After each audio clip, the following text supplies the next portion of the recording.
Wellman TV. Marshall Ortega. 093613921998 Like ka naman dyan idol. Kabanata 676 na huwag mo akong sisihin sa pagiging walang awa. Pinatahimik ng malamig na boses ni Maverick ang buong mansyon na parang sementeryo. Malinaw na ipinahiwatig ng kanyang tono, handa na siyang harapin si Marshall.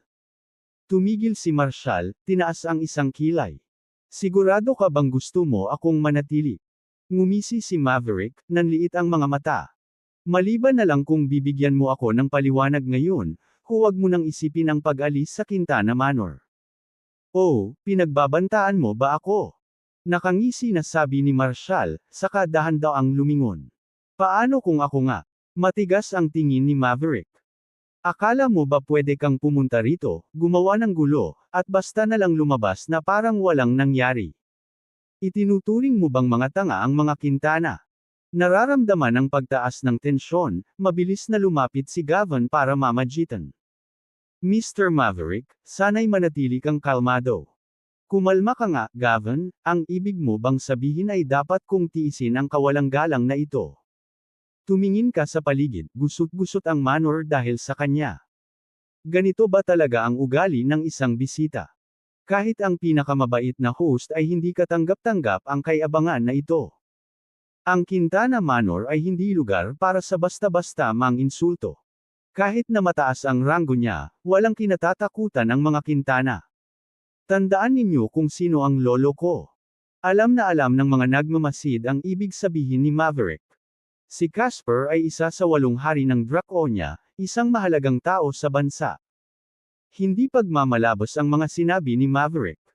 Laban sa 8 hari, kahit ang mga makapangyarihang pinuno ay walang halaga.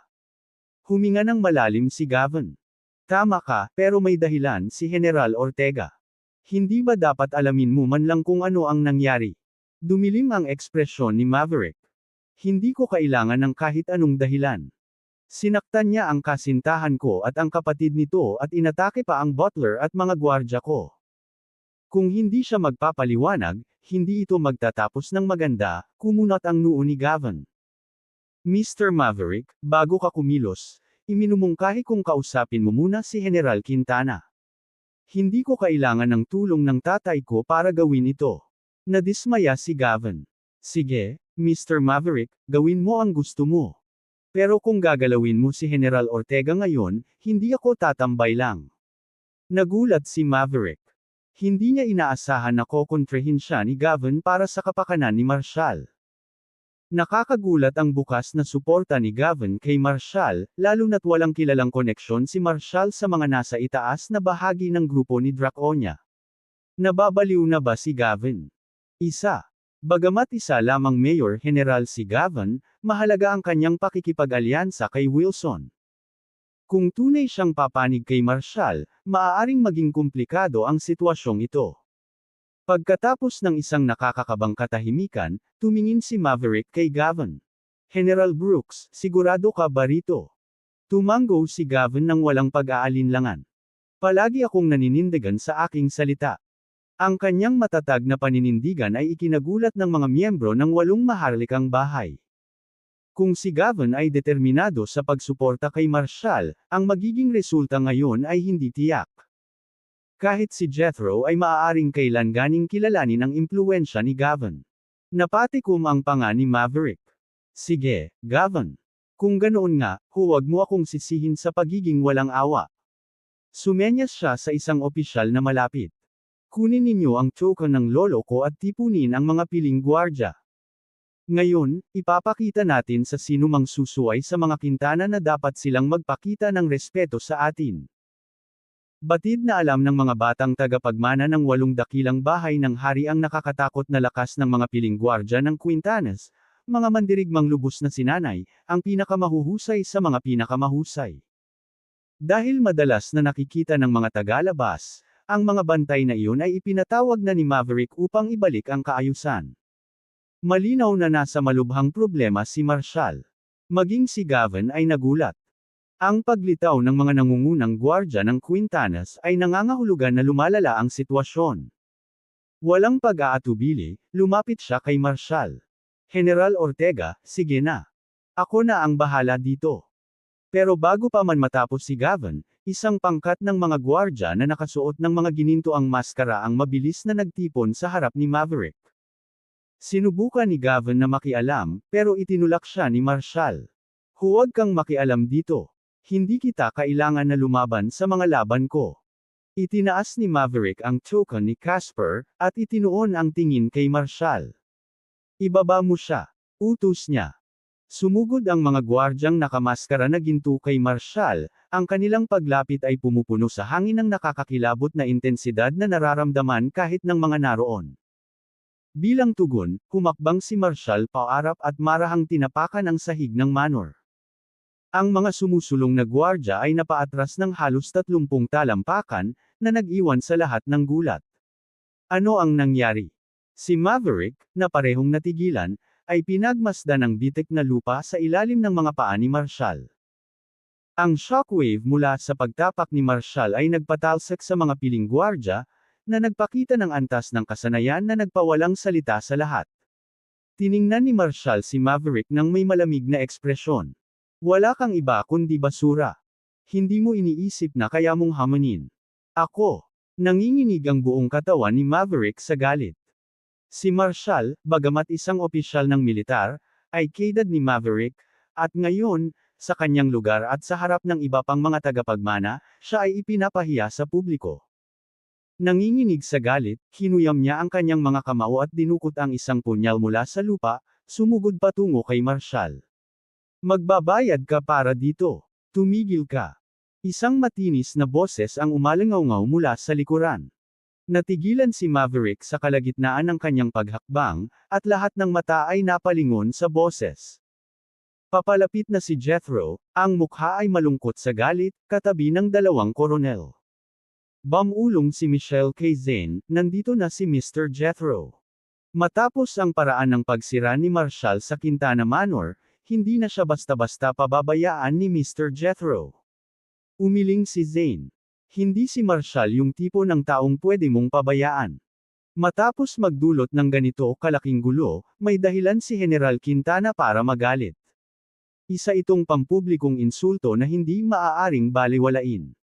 Hindi lang lumaban si Marshall sa manor, tinamaan niya ang magiging manugang ng mga Quintana, ang mayordoma, at ang mga gwardya. Kung lalaganap ang balita tungkol dito, magiging kahihiyan ito sa pamilya. Nang makita ang malungkot na ekspresyon ng kanyang ama, humakbang si Maverick paarap.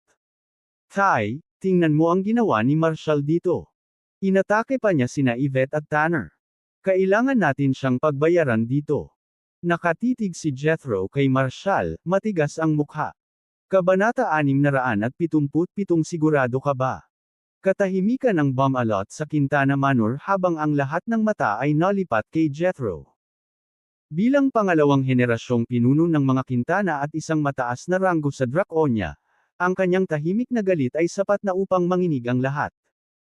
Sa kahit anong prestihiyosong pamilya, kung ang isang insidenteng tulad nito ay makagambala sa isang formal na pagtitipon, kahit ang pinakamahinahong host ay hindi mananatiling kalmado. At dito, sa Quintana Manor, isang lugar ng pagtitipon para sa 8 dakilang bahay ng hari, ang reaksyon ni Jethro ay hindi maiiwasan. Pigil ang hininga ng lahat ng naroon, naghahanda para sa bagyo. Dahil ginulo ni Marshall ang pagtitipon at nagdulot ng kaguluhan, tiyak na hihingi ng paliwanag si Jethro.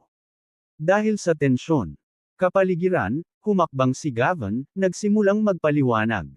General Quintana, ang bagay na ito. Pero pinutol siya ni Marshall gamit ang isang malamig na senggal. Gavin, wala ka sa posisyon para magsalita dito. Umatras ka. Ang kanyang matalas na utos ay hindi nagbigay ng puwang para sa negosasyon, na siyang nagpalala sa sitwasyon. Ang pagtatangka ni Gavin na magkaroon ng diplomatikong solusyon, na maaaring nakapagpahupasan ng tensyon, ay agad na natigil. Kahit na hindi nasiyahan si Jethro, malamang na igagalang niya ang impluwensya ni Gavin at ang posisyon ni Marshall bilang isang opisyal, para pahintulutan ang isang mapayapang resolusyon. Gayunpaman, ang tahasang pagpapaalis ni Marshall ay isang malinaw na senyales ng kawalang galang sa mga Quintana. Umiling si Zane nang may kahulugan. Marshal, si Jethro ay hindi isang taong dapat basta-basta ipagmalaki.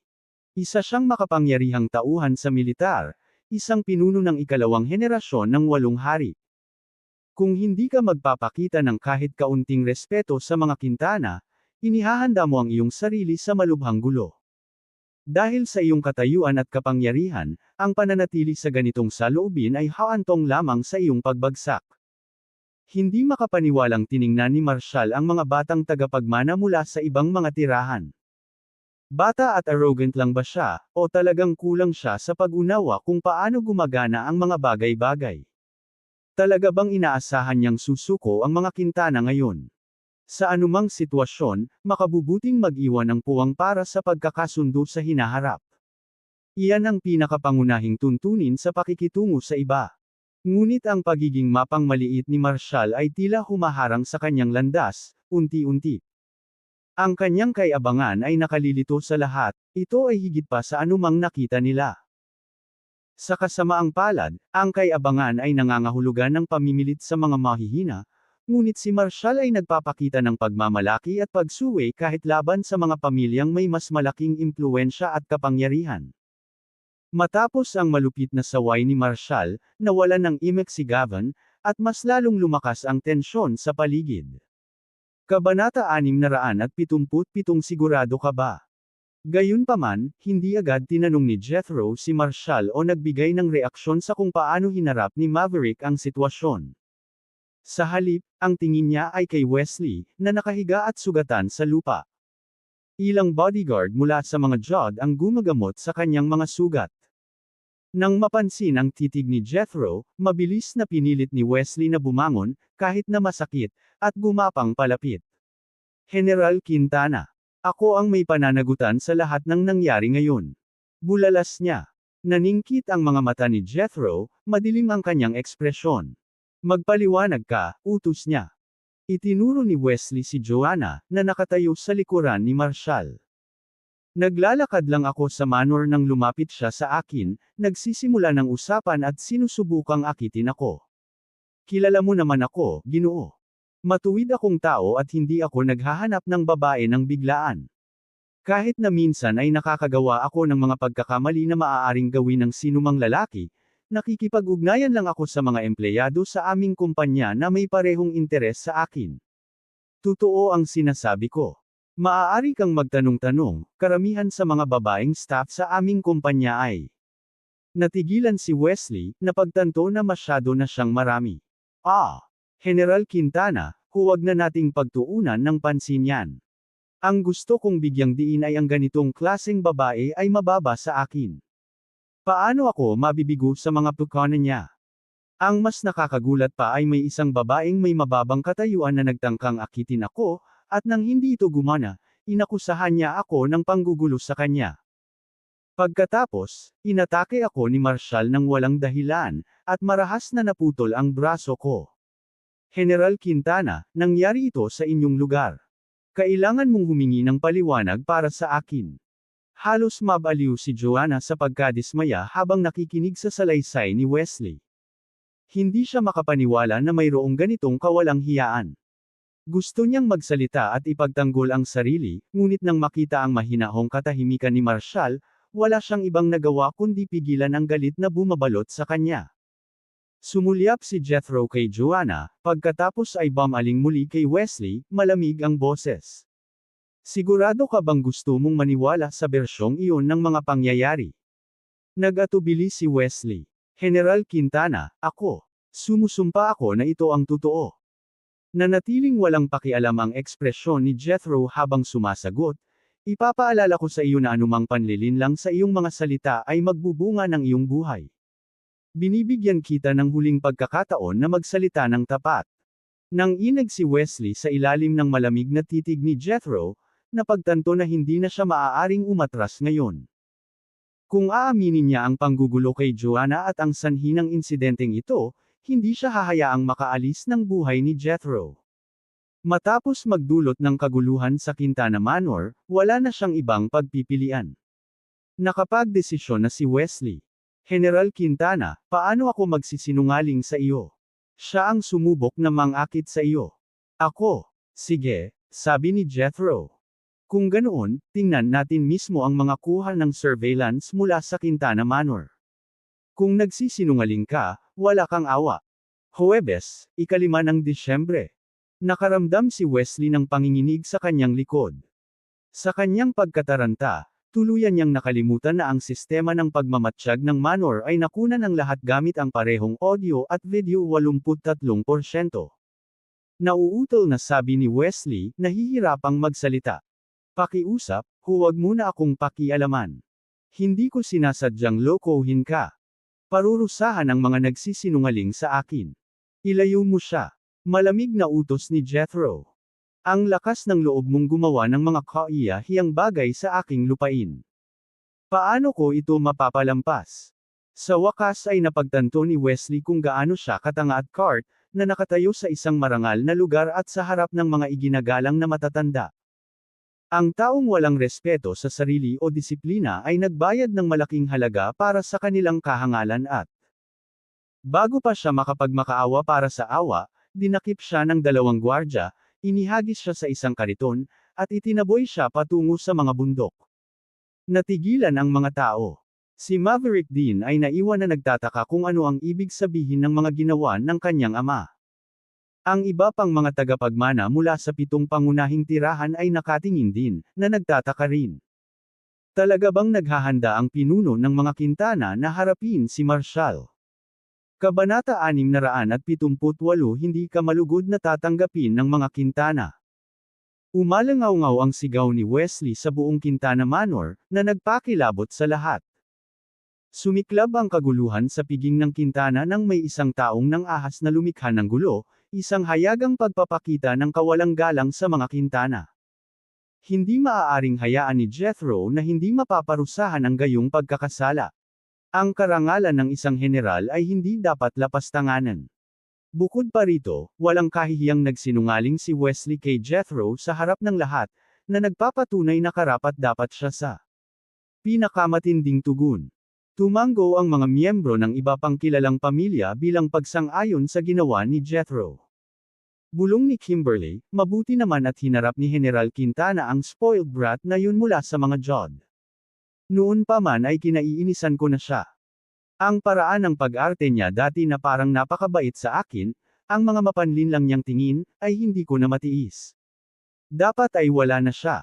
Nabawasan na ang mga taong gumagawa ng gulo sa mundo. Mabilis na tiningnan siya ni Ethan nang may pag-iingat, sabay bulong. Huwag kang maging pabaya. Kapatid siya ni Yvette. Siya rin ang magiging bayaw ni Maverick. Kumunot ang noo ni Kimberly at bumulong, nagsasabi lang ako ng totoo. Kahit si Mr. Jethro ay hindi kayang tiisin iyon, o hindi niya ito haharapin sa ganitong paraan. Bumulong si Ethan, hindi mo maintindihan. Ginagamit ito ni Mr. Jethro para balaan si Marshall. Tutal, may mahalagang posisyon si Marshall. Hindi ko na ipapaliwanag pa. Hindi mo rin naman maiintindihan. Tinitigan siya ni Kimberly ng mapanghamon. Nako, sinusubukan mong magsabi ng malalim habang halos hindi kinukuro ang nasa ibabaw, ha? Sigurado akong hahatol ng patas si Mr. Jethro. Laging sinasabi ni Lolo na pwede nating bitawan ang mga walang kwentang bagay, pero kapag tungkol sa tama at mali, kailangan nating maging malinaw. Iyan ang ginagawa ng isang tunay na pinuno. Sige, hindi kita pwedeng argumentohan. Buntong hininga ni Ethan. Pero pwede bang tumahimik ka na lang? Usapin ito ng Quintanas. Hindi tayo pwedeng magdulot ng tensyon sa kanila. Naintindihan ni Kimberly ang punto niya, at naiintindihan niyang hindi sila dapat makialam sa bagay na ito. Nangangati sanang magsalita si Michelle pero agad siyang pinatahimik ni Zane, na siyang nagtakip ng kamay. Ang bibig niya. Simula ng insidente sa Northern Plaza, kung kailan hinarap ni Catherine ang galit ng kanilang lolo matapos itong magreklamo tungkol dito, naging mas maingat na si Zane. Ngayon, nang makitang magsasalita na sana si Michelle ng isang bagay na walang ingat, agad niya itong pinigilan. Kung may sasabihin kang kalokohan, umalis ka. Takot. Nanatiling tahimik si Michelle, napagtanto na kapag si Jethro ang namamahala sa mga gawain ng pamilya, ang nakababatang henerasyon ay walang lugar para magsalita. Habang pinapanood ang pagkaladkad palayo sa kanyang kapatid, nataranta si Yvette. Nakalimutan ang dugong umaagos sa kanyang pisngi, dali-dali siyang lumapit kay Jethro, nagmamakaawa, Jethro, patawarin mo po ang aking kapatid. Hindi niya sinasadyang linlangan ka, nalito lang siya at nagsinungaling. Hindi siya karaniwang nagsisinungaling, lagi siyang may ugat. Bukod pa riyan, ang babaeng iyon ay napakaganda, na isang tukso sa sarili nito. Siguro binigyan niya ng impresyon ang kapatid ko, na nagtulak sa kanya para magkamali. Hindi naman niya kasalanan iyon ng lubusan.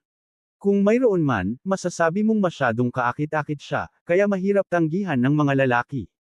Natigilan ang mga naroon sa mga sinabi ni Yvette. Ang kanyang pangangatwiran ay tiyak na hindi pangkaraniwan, sinisisi ang hitsura ni Joanna sa inasal ni Wesley. Si Michelle, na nagulat na nanunood, ay bumulong, Zane, hindi ba't ang low-ika niya ay kakaiba?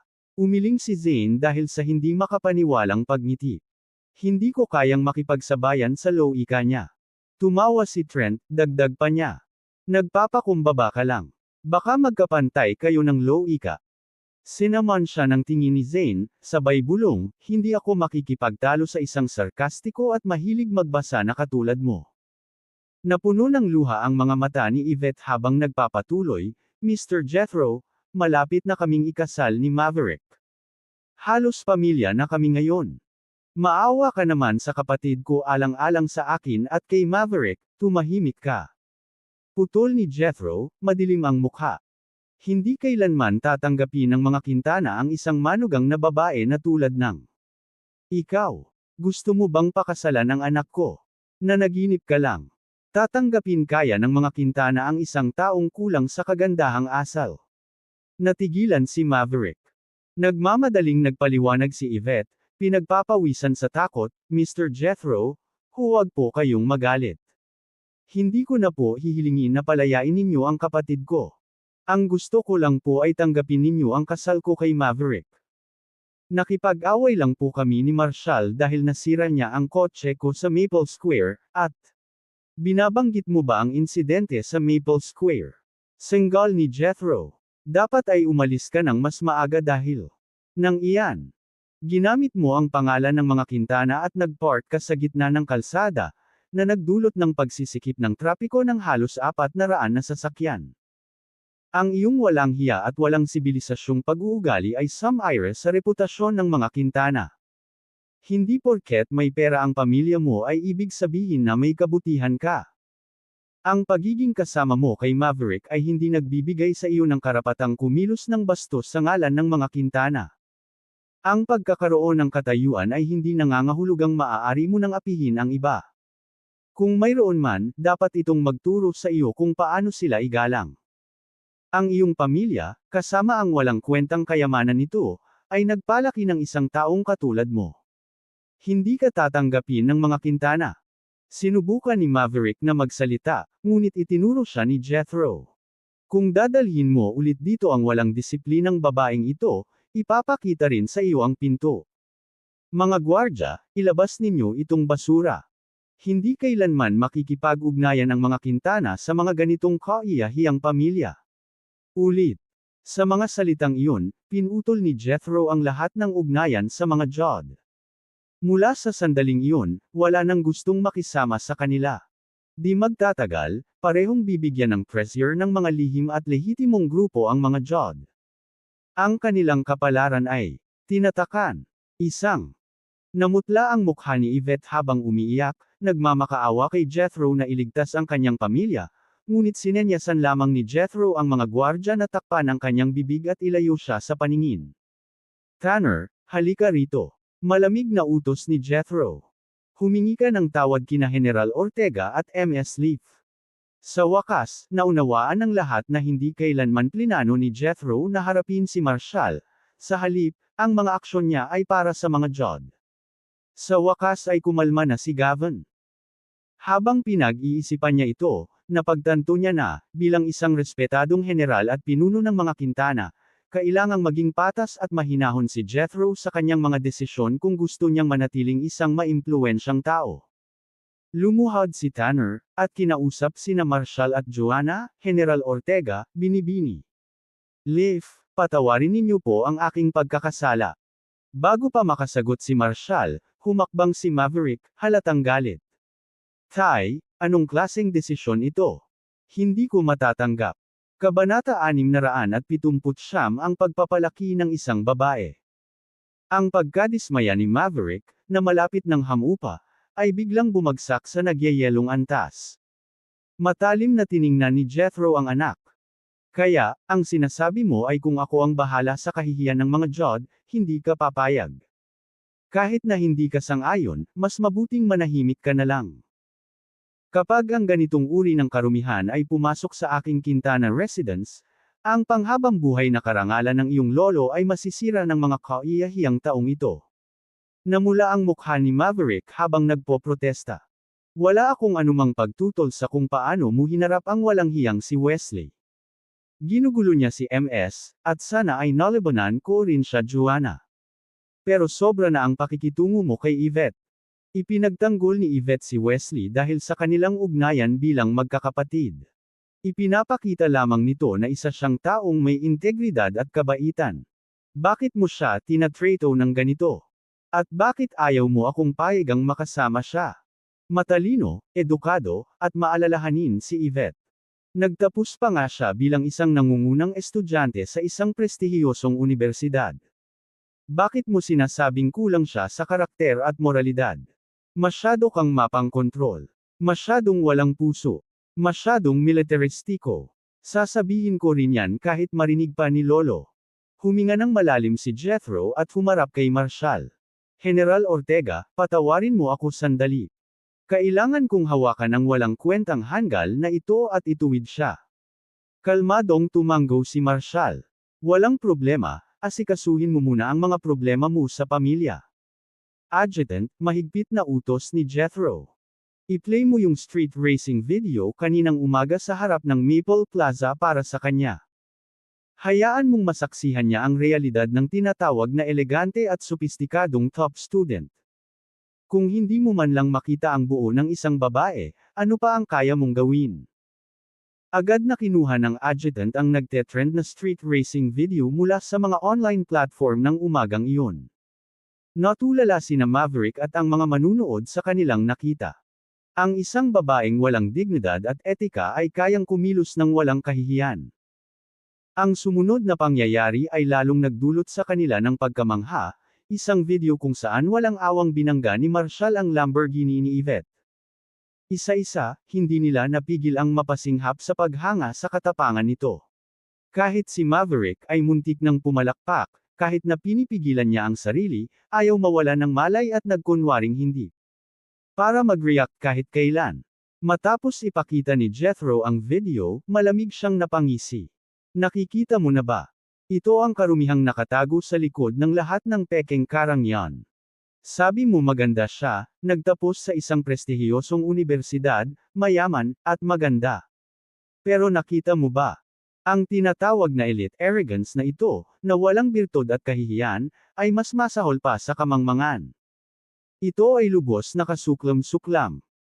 May isang general ng militar na nagsabi noon, sa kasalukuyan, ginagamit ko ang kaiabangan upang daigin ng iba, ngunit dapat kong asahan na sa araw ng kamatayan, dadaigin din ako ng iba ng may parehong kaiabangan.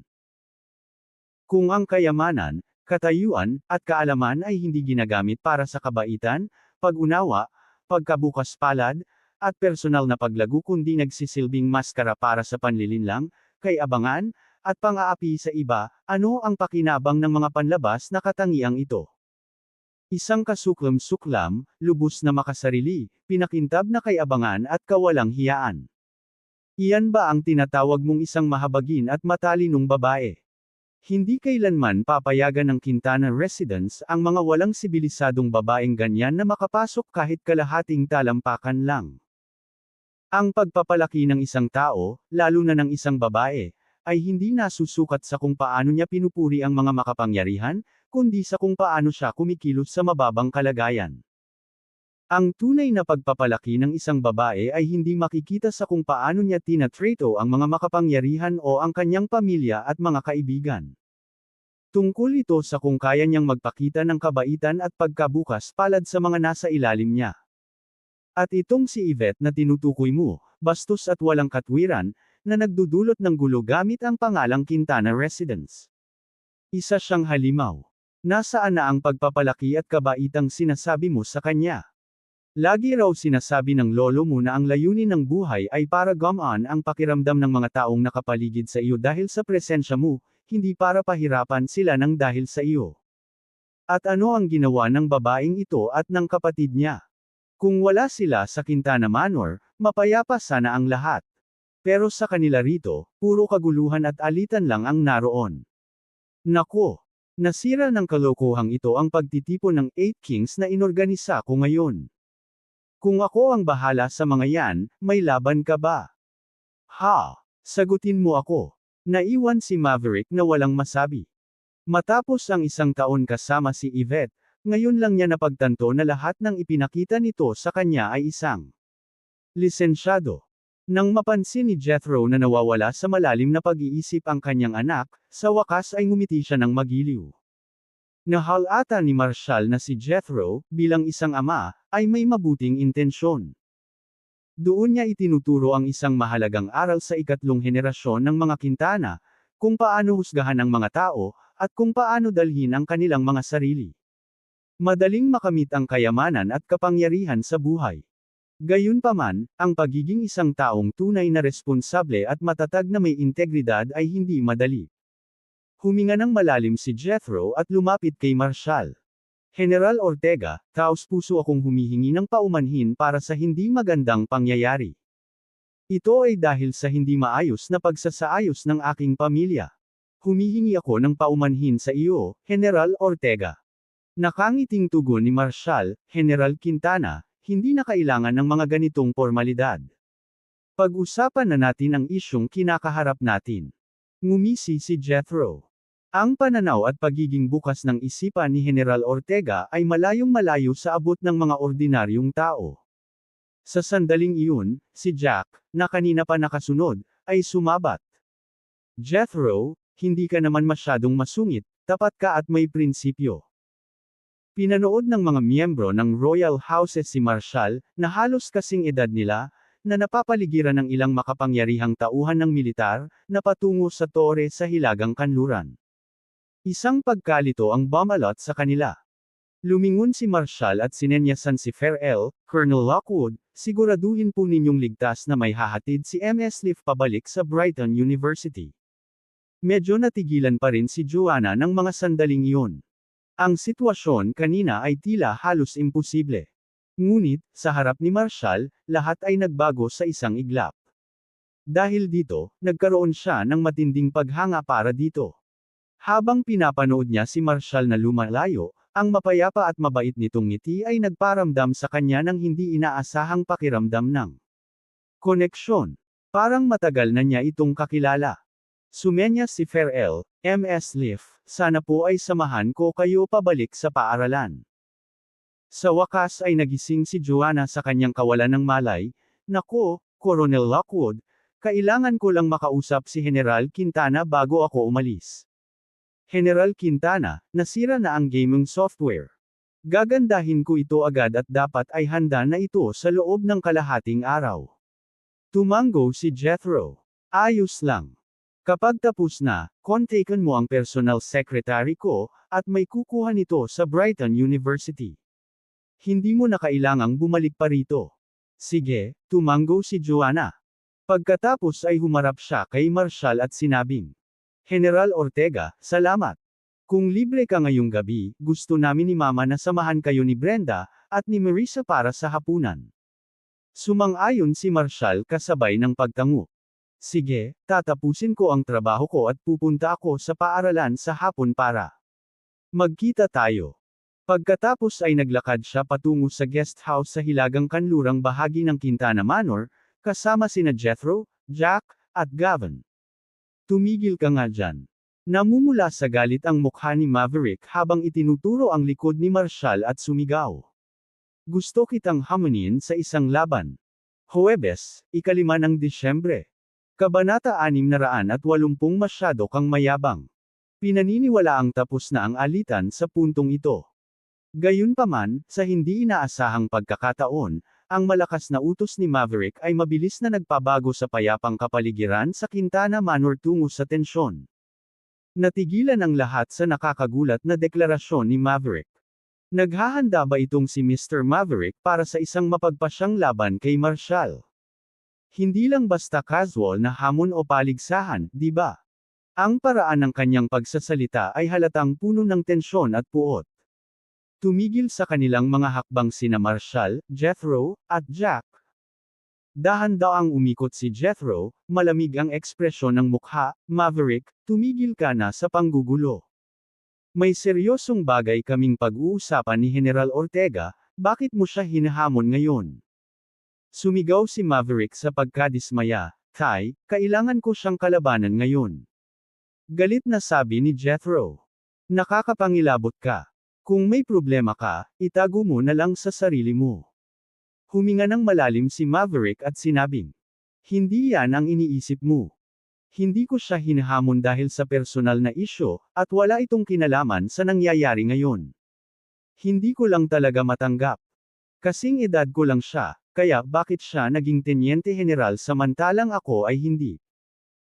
Kung maipapakita ko ngayon na kulang si Marshall sa mga kasanayan at kakayahang kailangan para sa ganoong posisyon, malamang ay mayroon siyang malakas at hindi nakikitang suporta o isang matibay na koneksyon sa isang maimpluwensyang tao para makarating sa kinalalagyan niya ngayon. Nakakabaliw ka. Galit na naman si Jethro. Sino ang nagbigay sa iyo ng karapatang gumawa ng mga maling palagay tungkol sa pinagmulan ng isang tenyente general? Nakuha ni General Ortega ang kanyang posisyon dahil sa kanyang lakas. Ang kakayahan mo ay wala sa level niya. Maverick, kailangan mong pagnilayan ang iyong sarili at matutong magpakita ng respeto sa mga taong may karunungan. Kung patuloy kang art ng mayabang, ikaw lang ang mapahiya sa huli. Ang mga salita ni Jethro ay lalong nagpulole sa galit na nag-aalab sa kalooban ni Maverick. Nangyari ito sa harap mismo ng mga miyembro ng Royal Houses. Ang pagsasabing siya, bilang anak ng prestihiyosong Quintana residence, ay mas mababa ang kakayahan kaysa kay Marshall, ay isang malinaw na insulto sa kanya sa publiko. Kaya ng iba, pero hindi niya kaya. Paano mo huhusgahan kung talagang karapat-dapat siya sa posisyong ito kung ikukumpara mo? Nakangusong sabi ni Maverick, Marshall, matapang ka ba para tanggapin iyon? Kabanata 680 masyado kang mayabang. Ano ba talagang nangyayari sa lalaking ito ngayon? Galit na galit si Jethro at akmang lalapit na sana para pag-alitan siya. Bago pa siya makapagsalita, sumulpot sina Wendy at Catherine mula sa silangang bahagi ng manor. Nang mapansin ang puot na nagmumula kay Maverick, nagtanong si Wendy, Maverick, anong ginagawa mo? Nabalitaan ko lang na may nangyaring hindi maganda rito. Ano na ang nangyayari sa iyo ngayon? Tumigil ka. Hamanin ko si Marshall ngayon din. Bulyo ni Maverick, ang mga mata ay nag-aalab sa galit. Ano? Gusto mong labanan si Marshall? Natigilan si Catherine. Maverick. Mariin kong ipinapayo sa iyo na huwag mong gawin ang padalos-dalos na hakbang na ito.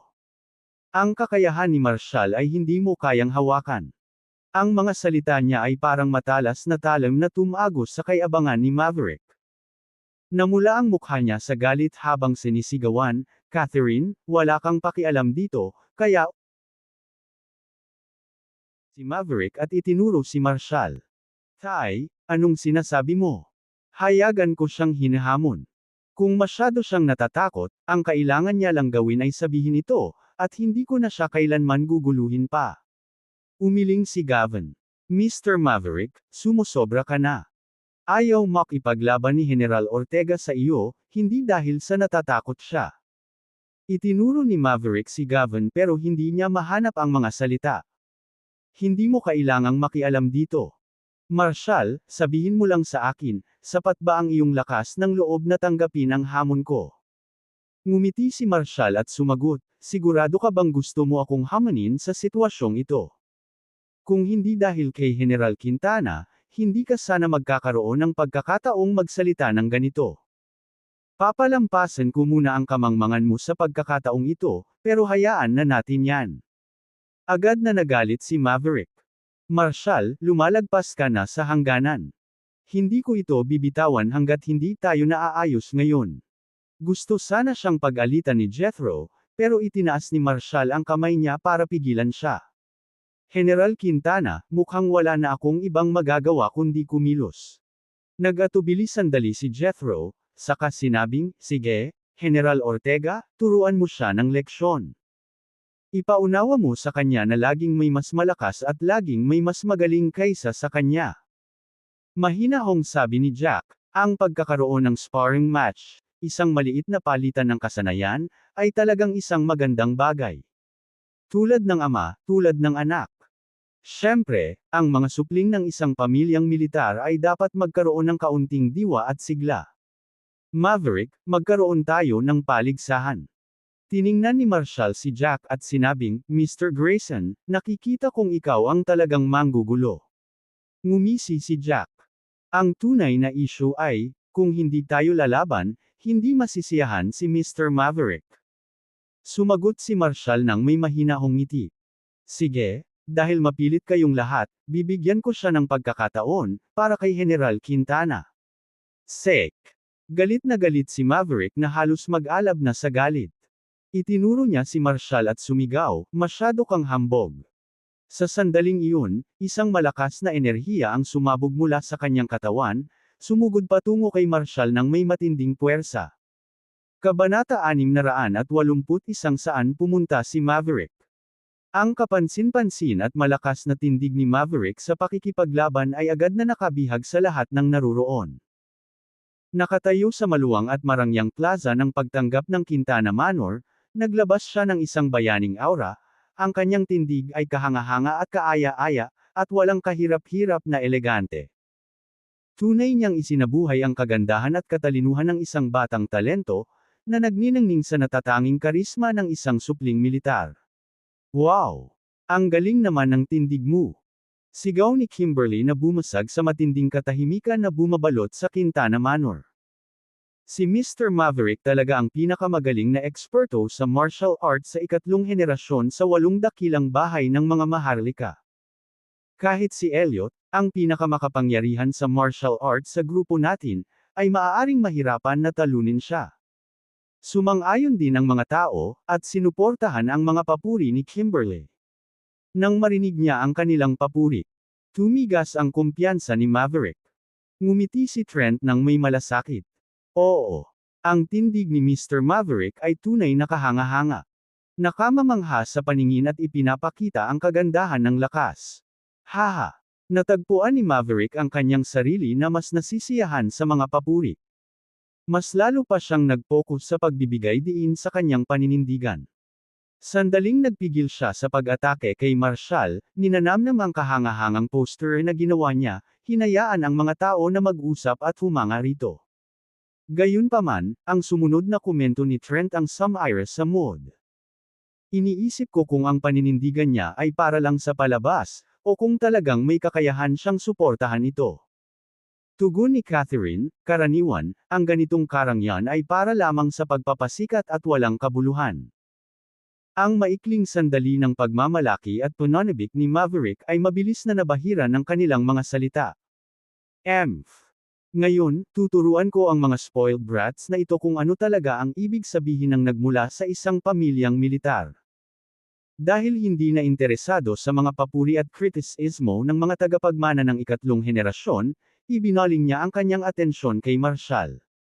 Simulan na natin. Teka lang, itinuro ni Marshal ang malaking gate ng Quintana Manor, mga 32 talampakan ang layo sa likod ni Maverick. Anong ibig sabihin nito? Lumingon si Maverick, nalilito.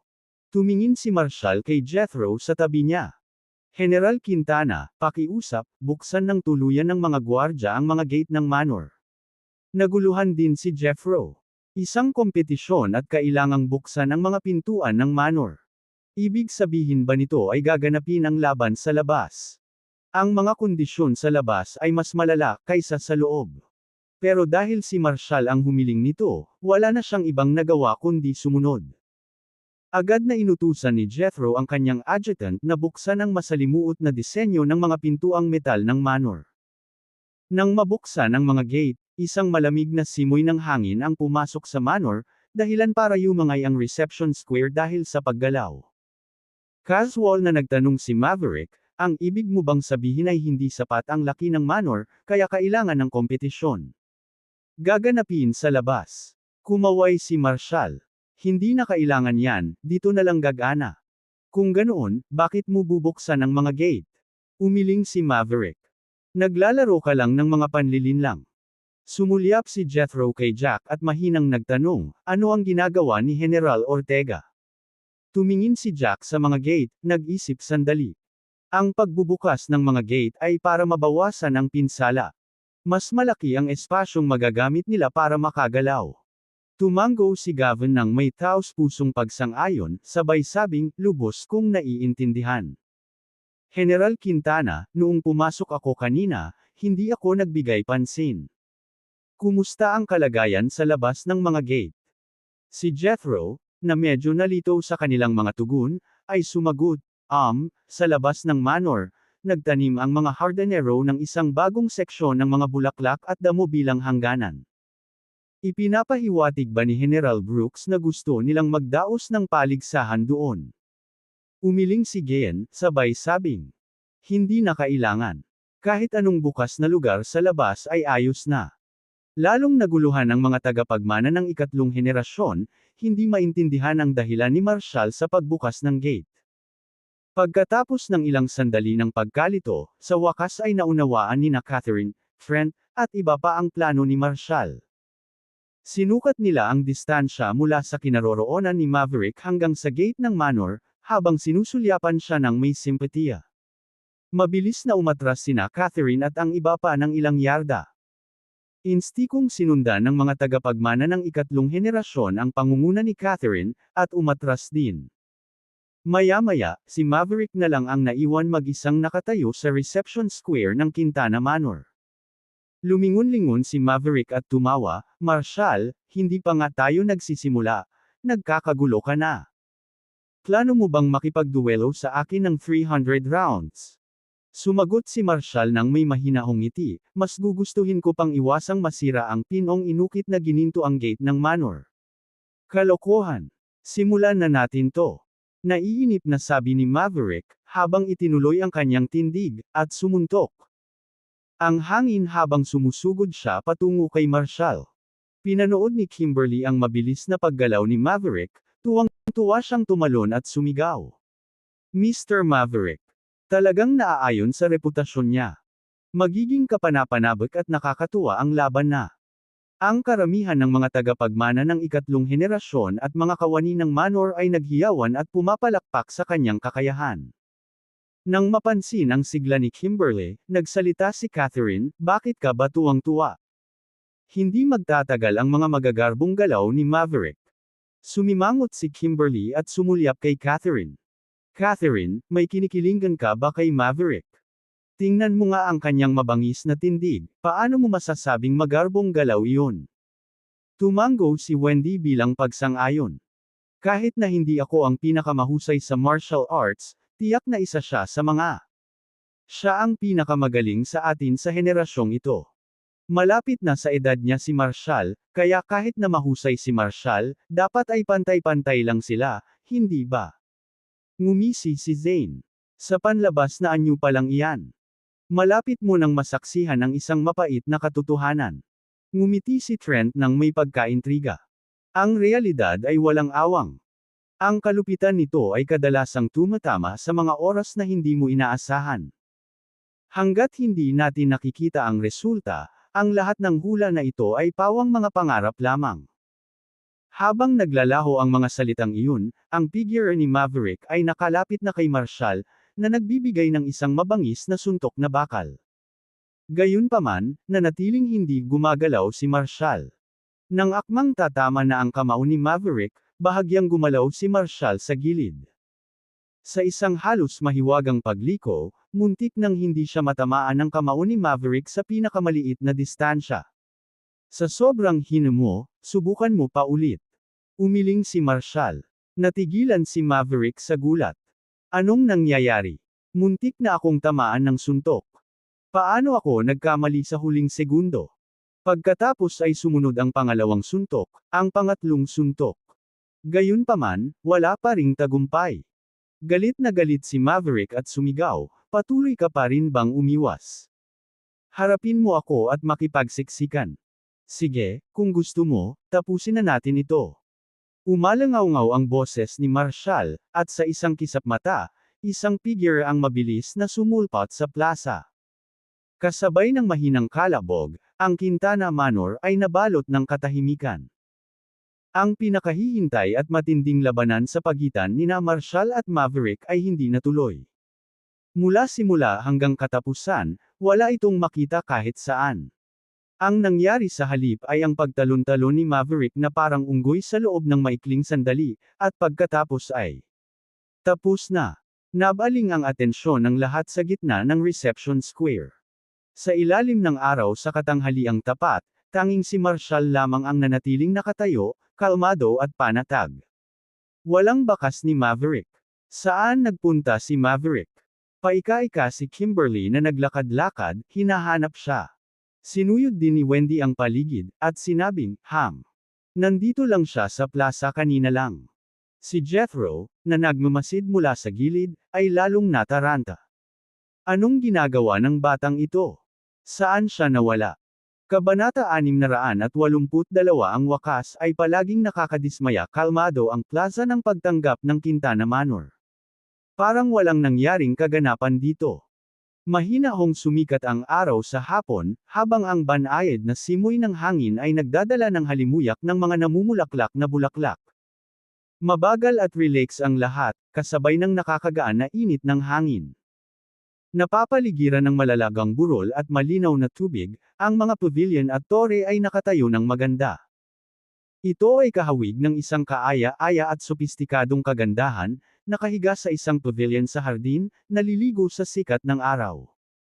Hawak ang isang tasa ng matapang at bahagyang mapait na kape, dahan-daang ninanamnim ang mga panandaliang sandali. Isang grupo ng mga ibon ang biglang lumipad, nagamulo sa mapayapang tanawin. Nakatingala. Sa mga matang iyon, malinaw at matalas sa gitna ng alikabok ng panahon, walang nakaraan, walang hinaharap, walang pagsisisi, walang sakit. Tanging ang malawak na kahabaan ng oras at espasyo, ang patuloy na dumadaloy na parang isang banayad na batis. Matapos ang maikling panahon ng pagkalito, lahat ng tao sa reception square ng Manor ay unti-unting nagsilabasan. Ang kanilang kawalan ng ulirat. Lumingon si Jack kay Jethro, na tila naguguluhan pa rin. Dapat ay nasa labas siya ng gate. Sa labas ng gate ng Manor. Mabilis na tinansya ni Jethro ang lugar kung saan nakatayo si Maverick kanina. Mga 65 talampakan mula sa pasukan. Sumulyap si Gavin sa gate. Mas malayo pa siguro iyon, mga 30 talampakan pa ang layo. 75 talampakan. Bulalas ni Jethro, habang gulat na nakatitig kay Marshall sa ilalim ng sikat ng araw. Nagmadali siyang lumapit sa. Sinundan siya ng grupo hanggang sa pasukan ng Manor, ngunit hindi pa rin nila makita si Maverick kahit saan. Saan nawala si Maverick? Lumingon-lingon si Kimberly, bulong sa sarili. Sinuyod din ni Wendy ang paligid ng may nagtatakang ekspresyon. Maaari ba? Kahit mahina ang kapatid ko, walang paraan na magagawa ni Marshall. Ang balahibo. Pinalipad siya ng 75 talampakan gamit lang. Natawa si Catherine, habang itinuturo ang isang pats ng mga bulaklak mga 50 talampakan ang layo sa harap ng gate. Tingnan mo. Nandoon ang kapatid mo, naglalaro sa taniman ng mga bulaklak. Agad na nakakuha ng atensyon ng lahat ang sigaw na iyon, at lahat ng mata ay napalingon sa direksyong iyon. Nako! Bulalas ni Kimberly, habang nagtatalon sa tuwa, habang nakaturo sa mga bulaklak na umuugoy. Sa masiglang hardin ng mga rosas, nahihirapan si Maverick na ibangon ang kanyang sarili. Ngumiti si Trent at sinabing, ito ang mapait na katotohanan. Ngayon ay naiintindihan na ninyo kung bakit ipinabukas ni General Ortega ang tarangkahan ng Manor. Nag-aalala siya na kung kikilos siya, masisira ang gate. Isipin mo na lang, kung hindi bumukas ang gate, malamang pareho nang nasira si Maverick at ang Golden Gate. Tumawa si Catherine. Ang yabang naman, naghahanap ng kahihiyan.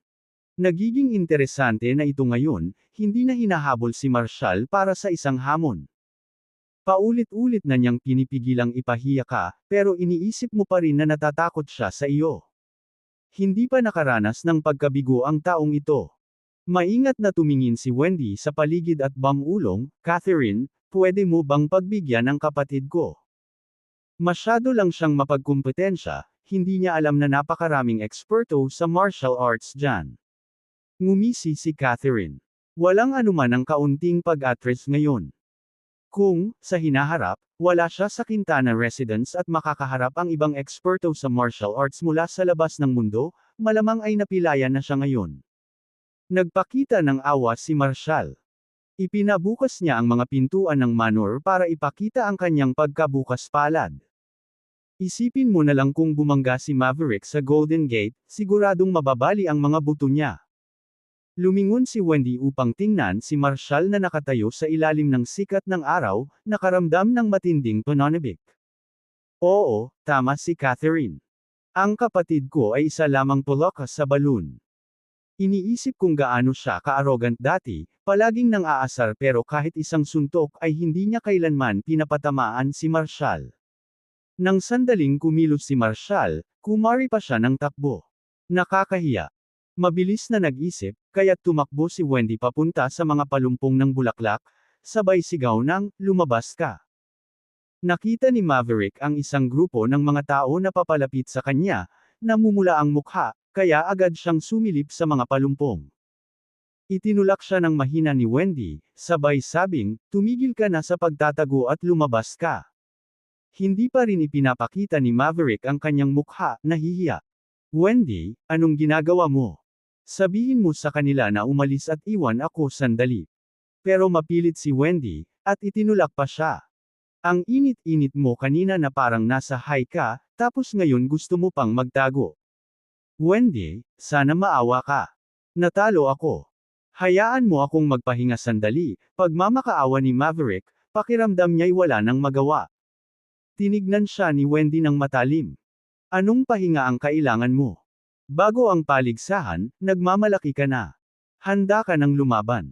Ngayong natalo ka na, nagtatago ka na parang ostrich. Panalo lang ang kaya mong harapin, hindi ang talo. Wala akong respeto sa'yo. Bumangon ka na. Kung hindi, sasabihin ko kay Lolo ang lahat ng nangyari ngayon. Humajijek si Trent. Masyadong matindi ang sikat ng araw. Hayaan mo siyang magtago ng kaunti. Ang maging parang ostrich ang pinakamadali. Opsyon ngayon. Ang pagbangon ang tunay na hamon. Bumantong hininga si Zane, Maverick, kung matalo ka, magtampo ka lang ng kaunti. Medyo nakakailang na manatili rito ng ganito. Walang pag-aalinlangang umiling si Kimberly. Bakit ba puro ilusyon na lang ang mga magagandang sandali? Nakakadismaya naman palagi ang katapusan. Maverick, ang pangit ng itsura mo kung ganito.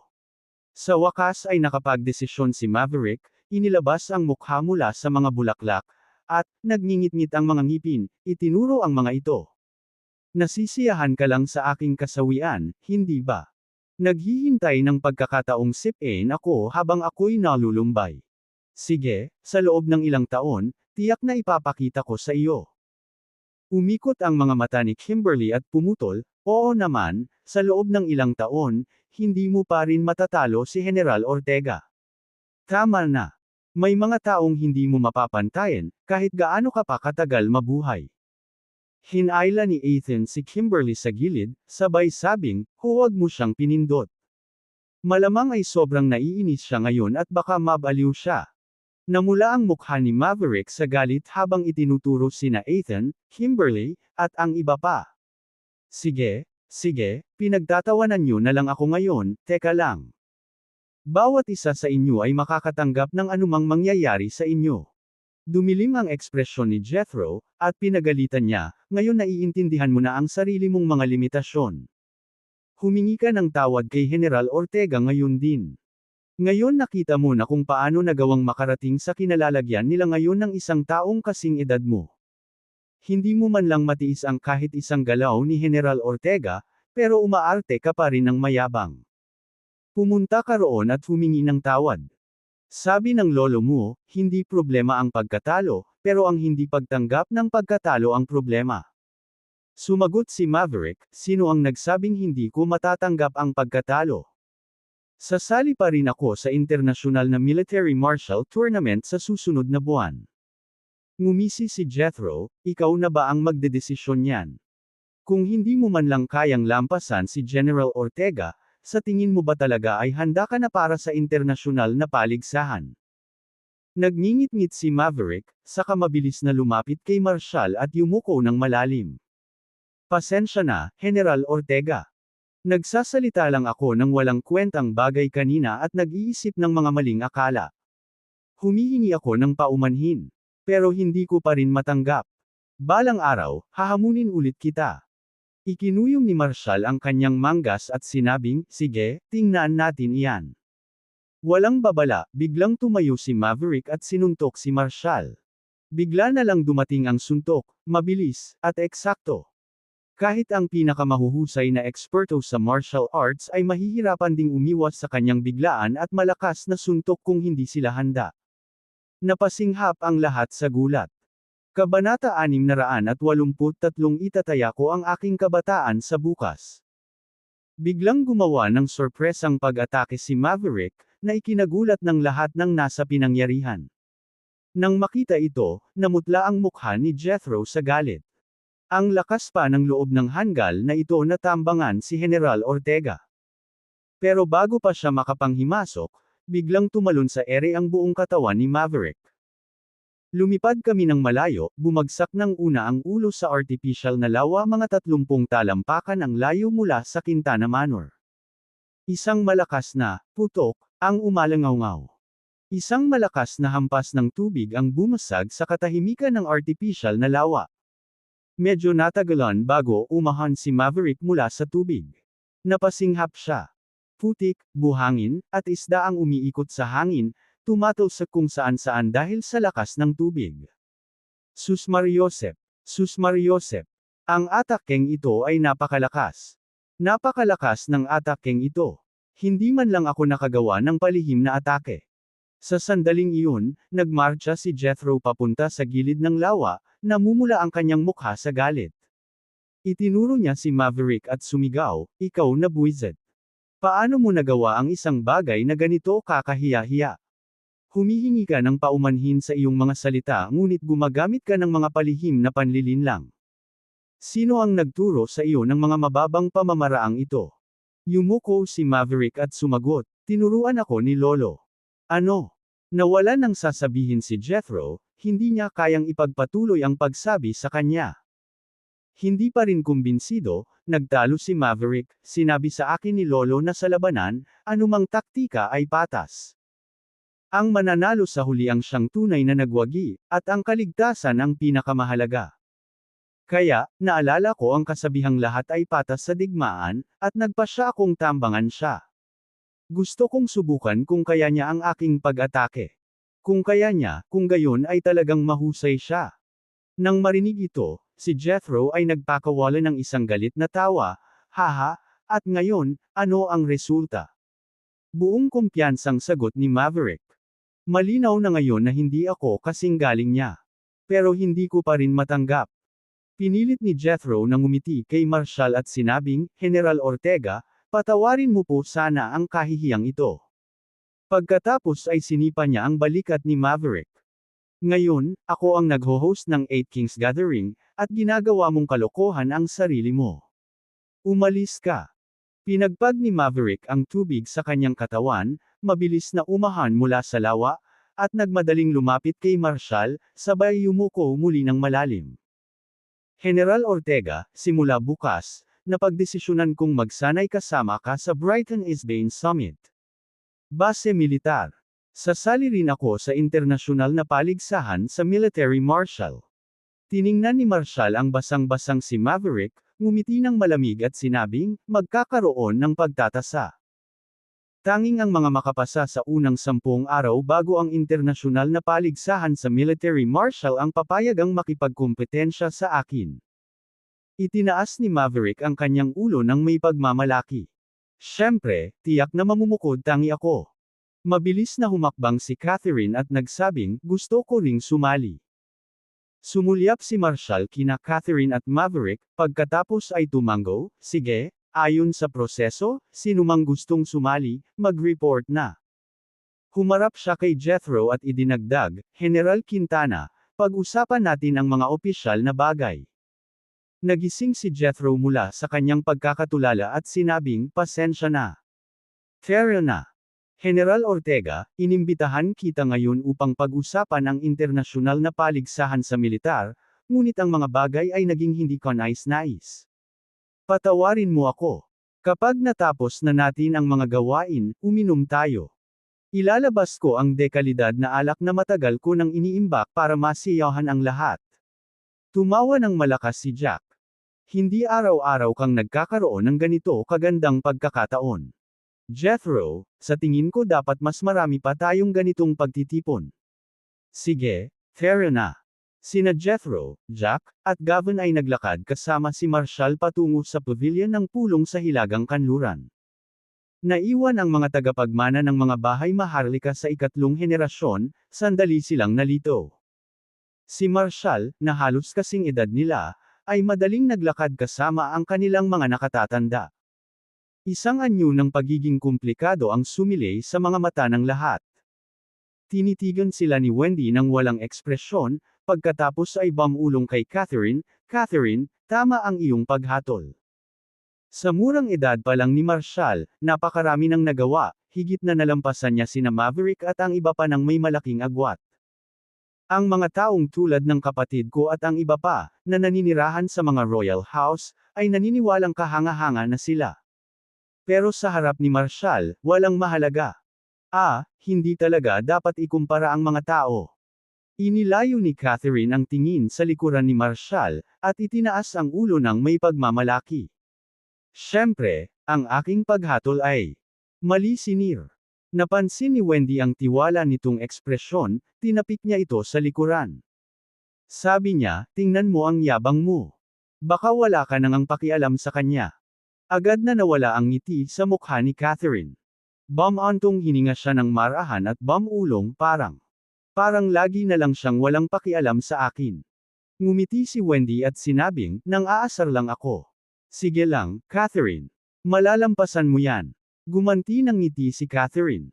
Nasisiyahan lang akong marinig na sinasabi mo ang mga bagay na iyan. Kahit na hindi naman talaga totoo ang mga iyon, mas gugustuhin ko pang paniwalaan na totoo nga ang mga iyon. Dapat yakapin ng mga tao ang buhay ng mas lantaran, ano na naman ang sinasabi niyan. Itataya ko ang aking kabataan para sa bukas, anuman ang maging kahinatnan nito. Nag-hug si Wendy sa kanya at ngumiti, sabay sabing, Tara, pumunta tayo sa manor. Kamakailan lang ay nagdagdag tayo ng masasayang aktibidad tulad ng pagsakay sa kabayo at pagbabangka. Ang pabilyon ng pulong sa Hilagang Kanluran ng Quintana Manor ay napapalibutan ng makakapal na taniman ng kawayan, na nagbibigay dito ng marangal na anyo. 30 talampakan sa labas ng pavilion ng pulong, 2 himpilan ng bantay ang itinayo. Ang mga himpilang bantay na ito ay mga armadong miyembro ng royal houses, lahat ay nakasuot ng kumpletong baluti. Ilang matataas na posisyon sa paligid ng pavilion ng pulong ang nilagyan ng mga toreng bantay at mga poste ng sniper. Ang pinaigting na seguridad ay dahil sa ang pavilion ng pagpupulong ay isang mahalagang lokasyon para sa pagtanggap ng mga kilalang bisita at matataas na opisyal ng Quintana residence. Sa eleganteng silid tanggapan sa ikalawang palapag ng pavilion ng pulong, iniabot ni Jethro ang mga dokumento kay Marshall. Aniya, General Ortega, pakisuri po ang mga ito. Ito ang mga talaan at datos mula sa pangkat ng Special Operations Military Region sa mga internasyonal na paligsahan sa militar sa nakalipas na 20 taon. Sa kasamaang palad, ang aming koponan ay hindi kailanman nakapasok sa top 3 sa panahong ito. Bilang resulta, ang katayuan ng ating militar sa mga internasyonal na torneo ng militar ay lubhang nabawasan, at tayo ay nasa estado ng paghina sa mga nakaraang taon. Napagpasyahan ng matataas na opisyal ng militar na kayo ang mamumuno sa pangkat sa pagkakataong ito, kasunod ng isang matibay na rekomendasyon mula kay General Hunter. Binibigyan ng malaking kahalagahan ng mga nakatataas ang internasyonal na kompetisyong militar na ito.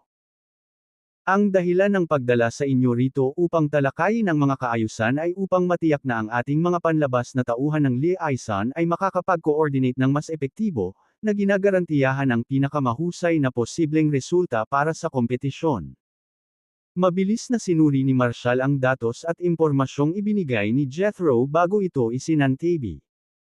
Tinaas ni Jethro ang isang kilay at nagtanong, General Ortega, ayaw mo bang pag-usapan ang mga detalyeng ito? Tumango si Marshall. Hindi na kailangan. Luma na ang datos, at kahit na malakas ang record ng mga kalaban natin noon, maraming maaaring magbago sa loob ng 3 taon. Tulad namin, nagbabago rin ang lineup ng koponan tuwing nakikipagkompetensya kami, kaya ang datos mula sa mga nakaraang taon ay hindi gaanong mahalaga. Kapaki-pakinabang. Kahit nasuriin pa natin ng detalyado ang mga nakaraang kalaban, hindi pa rin ito nasisiguro na magtatagumpay tayo sa pagkakataong ito. Tumingin si Jethro sa kanya at nagtanong, General Ortega, may tiwala ka ba sa sarili mo? Pag-usapan natin ito. Base sa kasalukuyan mong pagkakaintindi sa torneo, gaano ka katiwala sa pag-asang makapasok sa top 3? Nagtakda ang mga nakatataas ng layunin na makapasok tayo sa top 3. Mahirap bang makamit ang ranggong ito? Sandali na tumigil si Marshall at sinabing, hindi ako kailanman nag-focus sa pagpuntirya para sa top 3 kapag nangunguna ako sa isang koponan. Ano? Kumunot ang noo ni Jethro. Sinasabi mo bang wala ka ng tiwala sa sarili mo ngayon? Umiling si Marshall. Ang ibig kong sabihin ay, nakafocus lang ako sa unang pwesto. Wala akong pakialam sa ibang ranggo. Kabanata 684 na ikaw na pervert. Natigilan si Jethro sa sinabi ni Marshall Ortega. Kumunot ang noo niya, nakatitig ng mataman kay Marshall habang nagtatanong. General Ortega, totoo ba yan?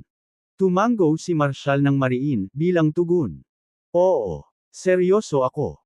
Ngumiti si Jack, General Quintana, maaaring hindi ka sanay sa paraan ng pagsasalita ni General Ortega. Maaaring magmukha siyang matapang, ngunit nagsasabi siya ng totoo.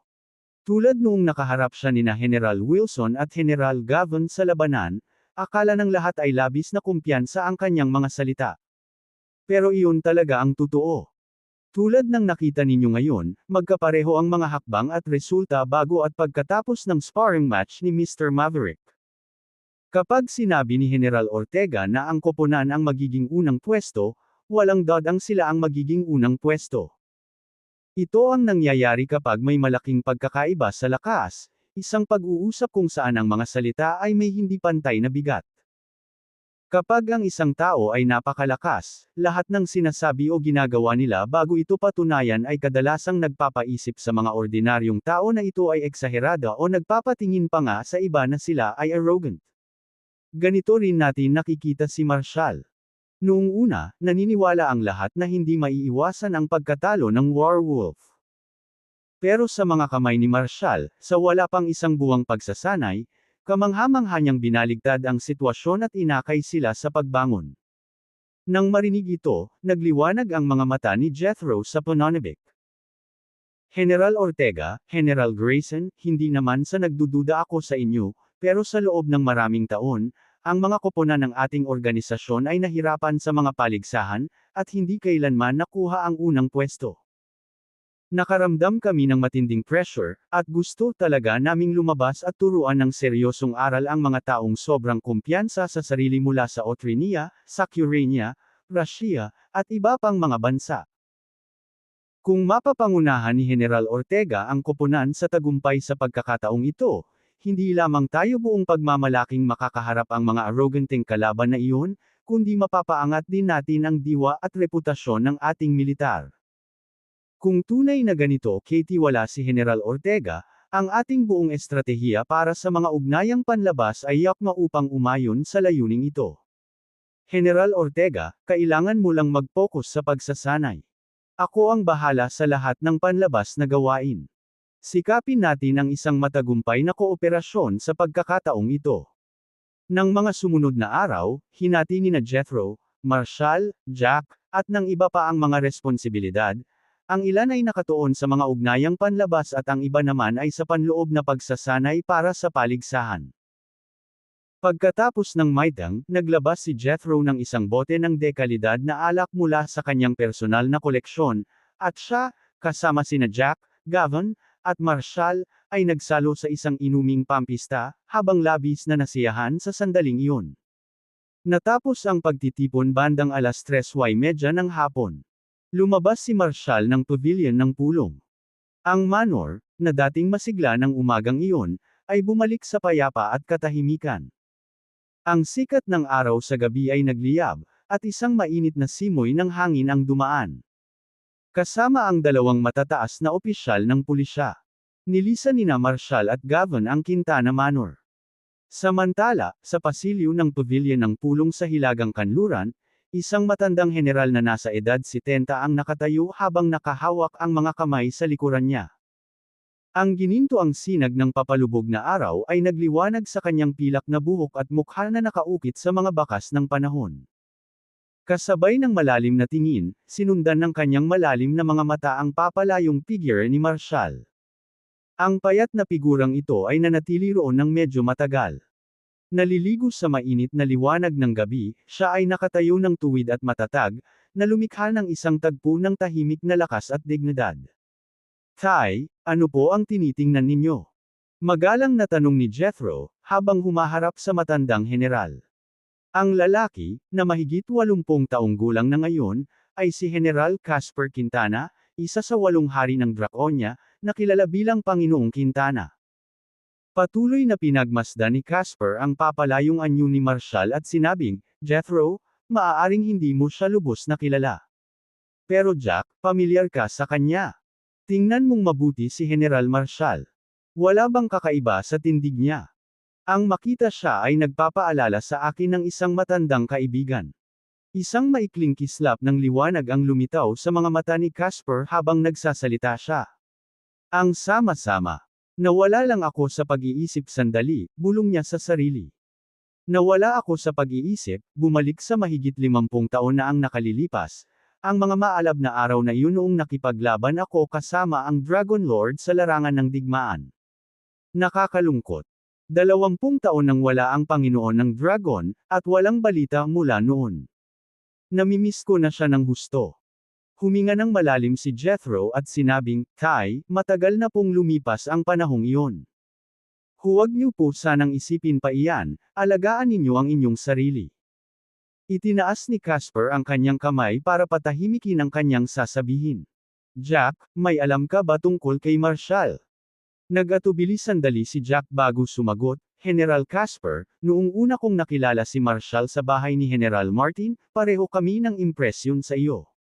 Gayunpaman, hanggang ngayon, isa lamang itong pakiramdam. Hindi ko pa makumpirma kung totoo ito. Tumango si Casper. Naintindihan niya kung bakit hindi na lang iyon sinabi ni Jack. Hindi man sinabi ang dahilan, malinaw ito. Kung tunay ngang inapo ng Dragon Lord si Marshall, bago pa mabunyag ang katotohanan ng panahong iyon, maaari itong maging nakamamatay. Para sa kanya, hindi niya mapigil ang ipahayag ang mga iniisip sa kanyang isipan. Naiintindihan ko. Sabi ni Casper, tumango bago lumingon sa silid sa atek. Habang pinagmamasdan niya ang nanghihinang katawan ng kanyang ama, isang bakas ng kapitan ang sumilay sa mga mata ni Jethro. General Grayson, pareho ba kayo ng nararamdaman ng tatay ko? Tanong niya. Bahagyang tumango si Jack. Oo, pero sa ngayon, hindi pa kami lubos na nakakasiguro. Kumunot ang noo ni Jethro, sinundan ng tingin ang papalayong anyo ni Marshall. Naiintindihan ko. Sana maganap ang lahat ayon sa inaasahan natin.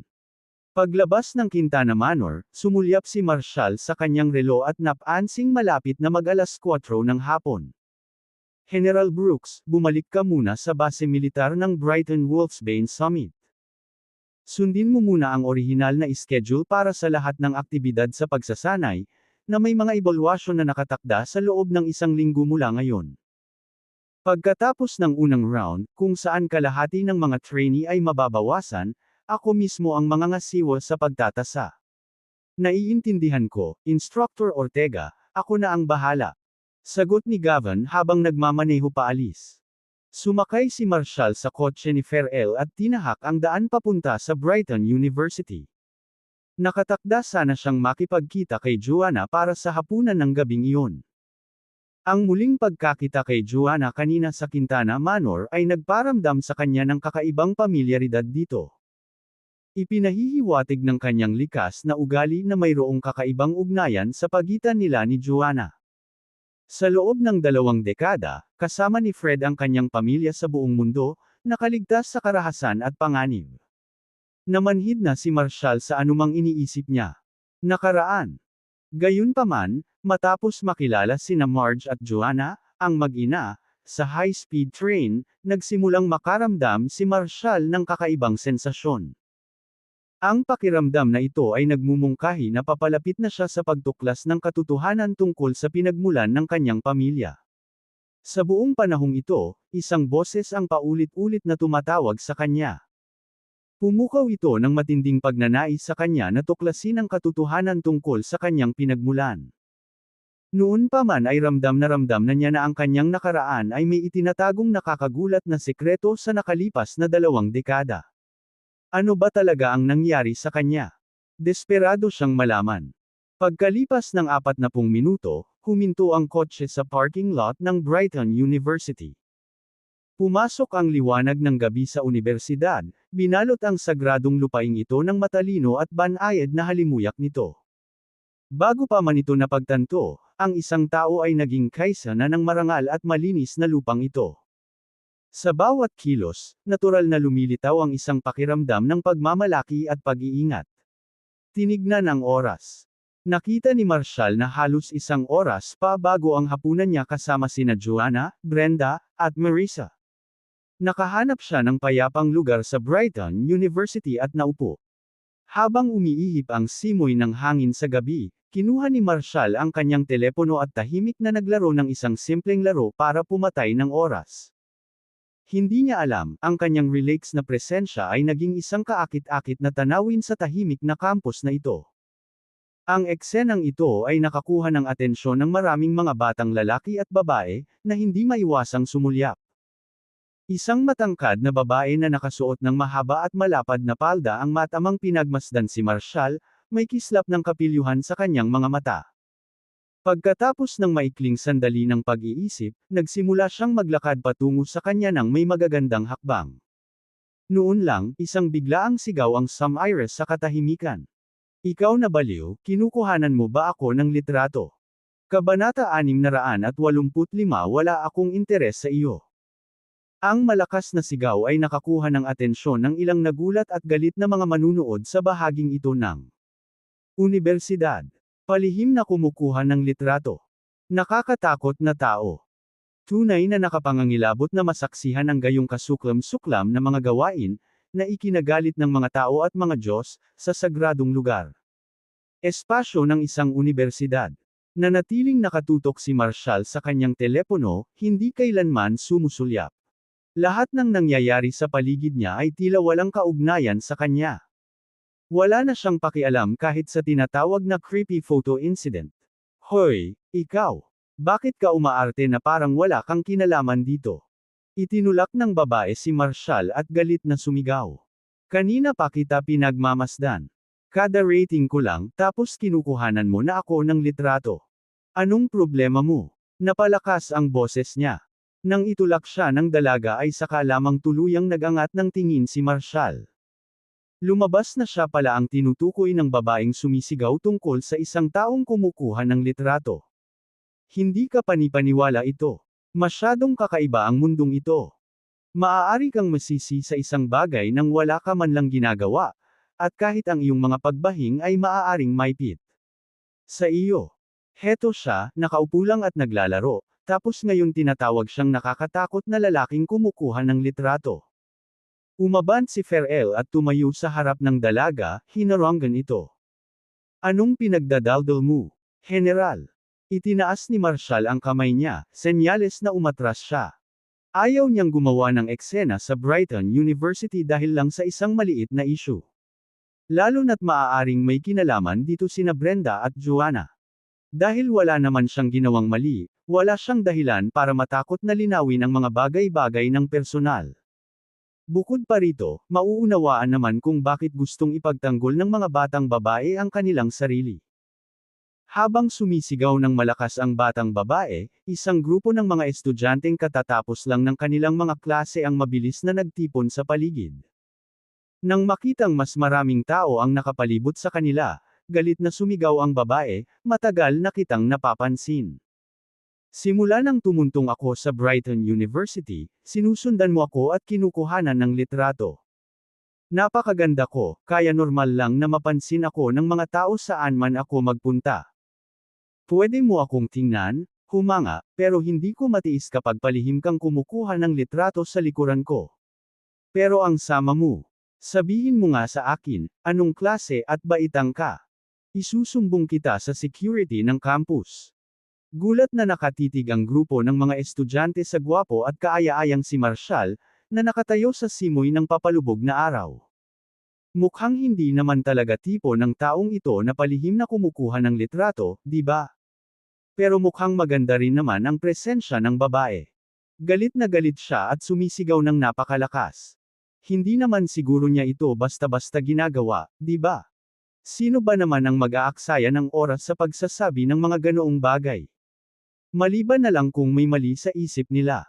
Tila mas naniwala ang karamihan sa mga sinabi ng dalaga. Madalas mangyari ang mga nakakatakot na insidente ng pagkuha ng litrato, at ngayon ay tila mas dumami pa ang mga ito.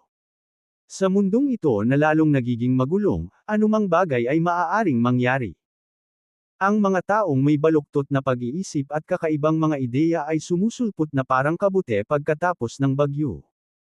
Mga nakatataas na may relasyon sa mga nasasakupan, mga biyenang lalaki at manugang na babae na may lihim na relasyon. Sa kayamanan, libreng oras, at impluwensya, ano pa ang hindi nila magagawa? Sabi nila, paglaruan ang emosyon ng tao. Ang dating mga walang hiya, immoral, at masasamang gawain ay ipinapakita na ngayon ng mga tinatawag na edukadong individual.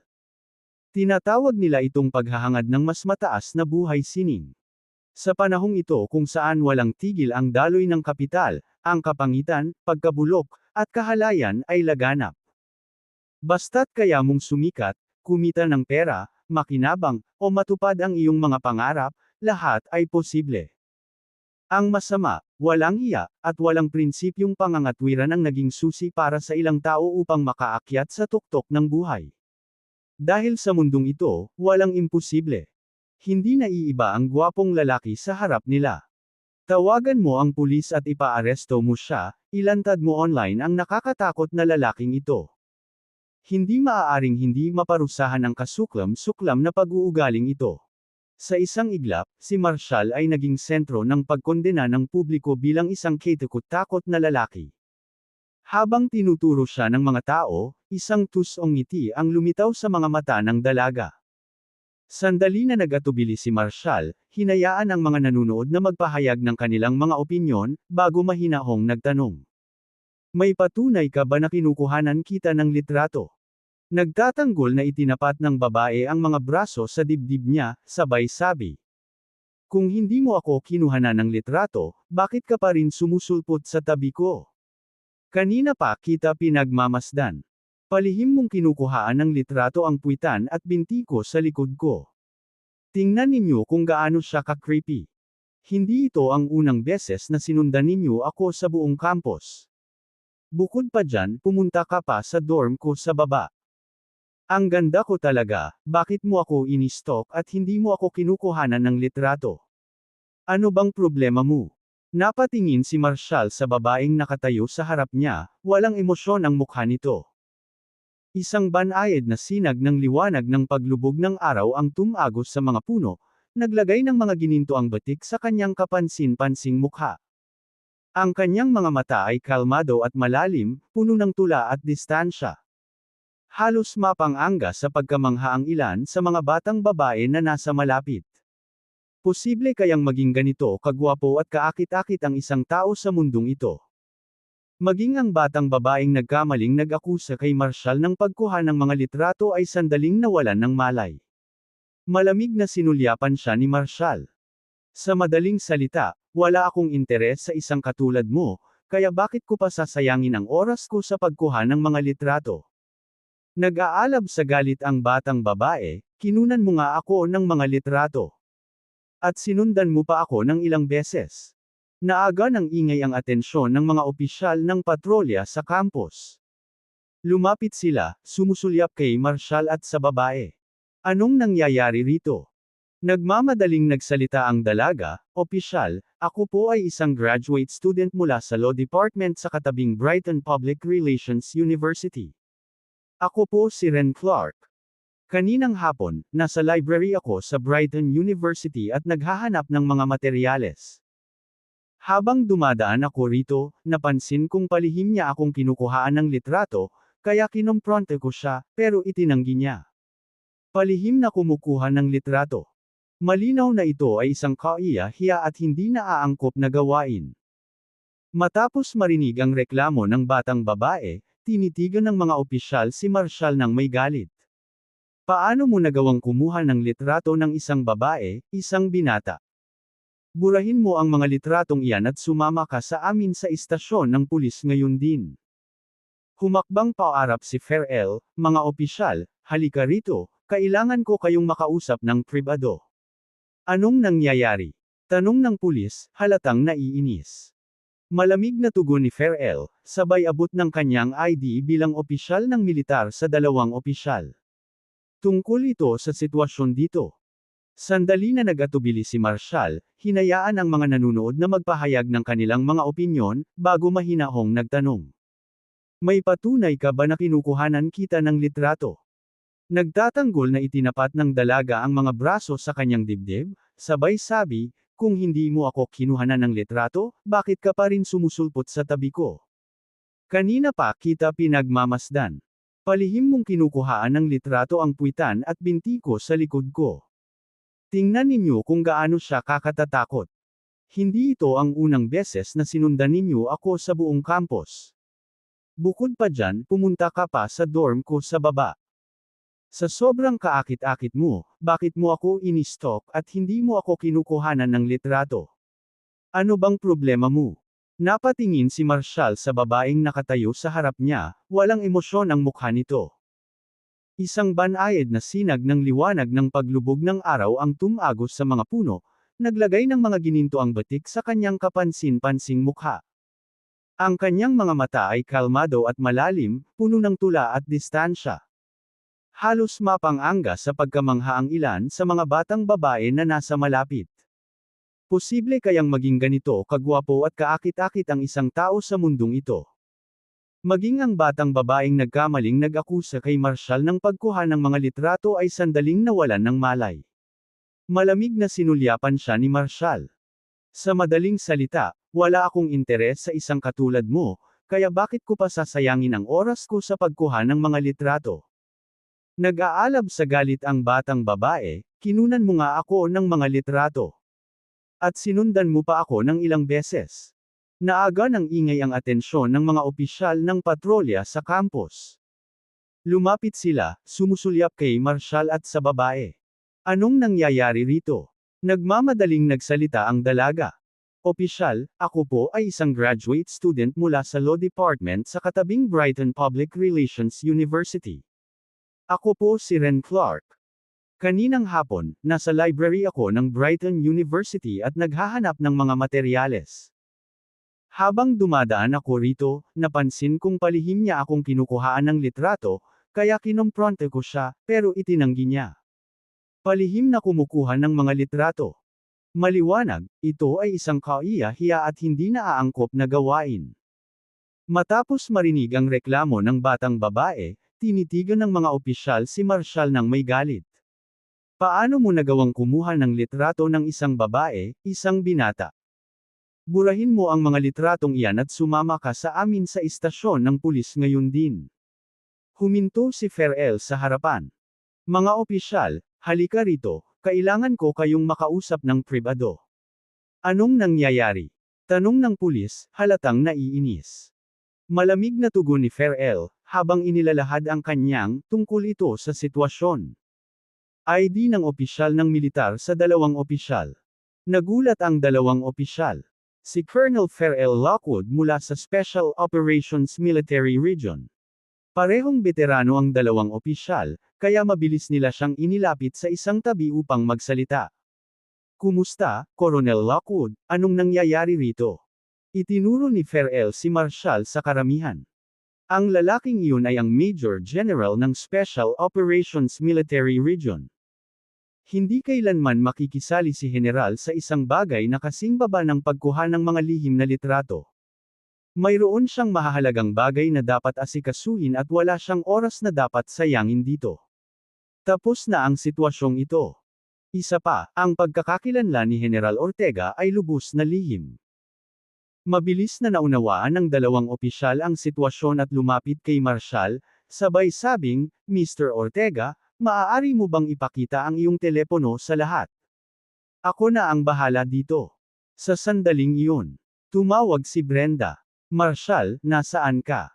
Sinabihan kami ni Joanna na pumunta sa Public Relations Hotel sa tapat ng Public Relations University sa tabi, para ilibre kami ng hapunan.